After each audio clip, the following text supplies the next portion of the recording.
गोवर्धन धारण करे लीलाधर ब्रजराज। मोर मुकुट धर वेणुधर गिरधर बन गया। गिरधर बन गया। जब भगवान ने गोवर्धन पर्वत को अपनी कनिष्ठिका उंगली पर उठाया,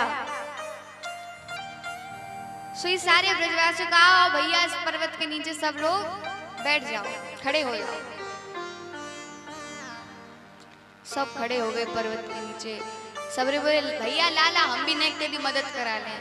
सारे ब्रजवासियों ने अपना अपना डंडा भी लगा लिया, किसी ने अपना कंधा भी लगा लिया। बोले हमारी मदद से गोवर्धन उठ जाएगा। अब लगातार 3-4 दिन हो गए। सो एक ब्रजवासी बोला लाला तू थक गया होगा, चल तू अपनी उंगलियां नीचे कर ले, हम उठा लेंगे। भगवान बोले अच्छा ताकत है इतनी? सो एक बोला अच्छा क्यों रे कन्हैया तो का लग रहा हो कि तेने अपनी छंगरिया पे उठा रखा है पर्वत? अरे तू कहाँ ने 100 बालक, चल नीचे कर। भगवान बोले अच्छा सच्ची में कर लूं? बोले हम थोड़ी मजाक थोड़ी कर रहे हैं। भगवान ने जैसे ही नेक उंगली नीचे करी, सोई जितने सब लोगों ने अपने डंडा लगा रखे थे सब चटाचट बोल गए, सब टूट गए। सारे ब्रजवासी बोले भैया संभाल संभाल पर्वत को। भगवान ने फिर से अपनी उंगली लगा दी। एक बोला अच्छा हुआ कि जो तूने समय पे संभाल लिया, वरना अभी तो डंडे ही टूटे थे, थोड़ी देर में हमारे कंधा भी टूट जाते। भगवान ने गोवर्धन को उठाया। सोई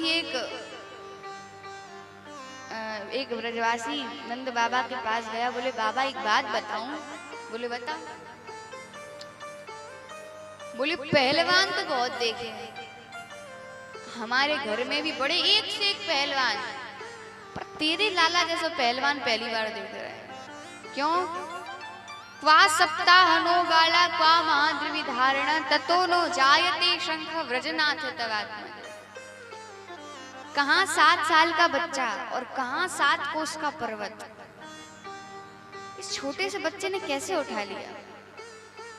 बाबा सांची सांची बताइयो ये तेरो छोरा ना है ना? सोई नंद बाबा को गुस्सा है। नंद बाबा बोले क्यों रे दादी की मेरो ना है तो किसको है? बस प्रभाव इतना है कि दिन रात एक ही माला जपता हूँ कि हे नारायण मेरी लाला की रक्षा करियो, हे नारायण मेरी लाला की रक्षा करियो। बस वही मंत्र को प्रभाव है, पर ब्रजवासियों को बात जमी नहीं। सो कन्हैया के पास पहुंच गए। कन्हैया से बोले क्यों रे तूने ये पर्वत उठा कैसे रखो, एक बात बता तू। अब भगवान बोले कैसे बता दो उनको? वस्तुतः पर्वत तो भगवान ने भी नहीं उठाया। जब भगवान ने गोवर्धन पर्वत उठाया तो मैया यशोदा पूरे गोवर्धन पर्वत में ढूंढ रही थी किसी को। अब पूरे जगह देख लिया, सब एक सखी ने पूछा कि मैया किसको ढूंढ रही है?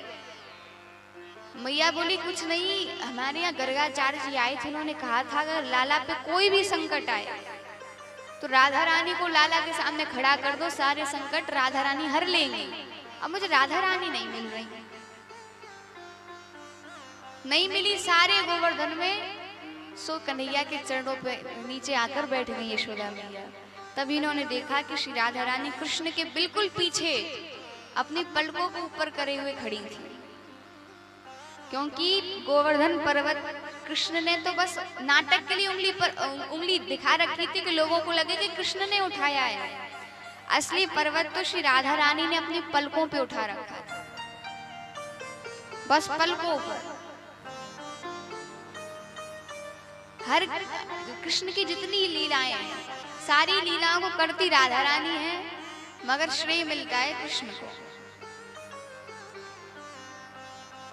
कृष्ण बोले क्या बताऊं भैया हमने पर्वत कैसे उठाया।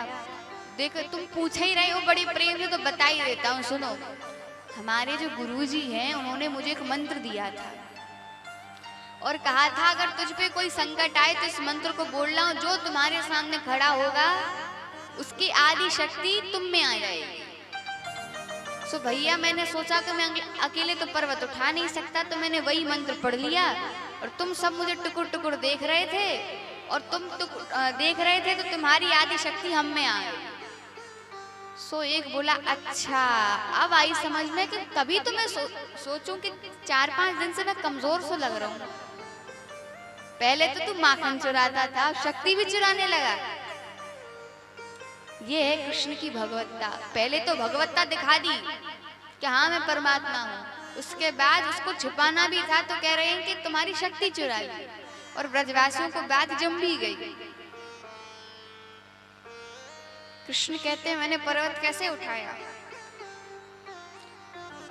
कछु माखन को बल बढ़ो, कछु गोपिन करी सहाय, श्री राधे जू की कृपा से मैंने गिरिवर लियो उठा। कछु तुम सब लोग अपने डंडा लगा के खड़े थे, कछु बाकी मदद है, कछु मैंने शक्ति चुरा ली बाकी, और कछु माखन खायो चुरा चुरा के बाकी शक्ति आ गई, और कछु श्री राधा रानी की कृपा से मैंने जो पर्वत उठा लिया। तो कहने का तात्पर्य ये है कि भगवान को कोई कष्ट नहीं होता भक्तों की रक्षा करने में। शरण में आए तो गोवर्धन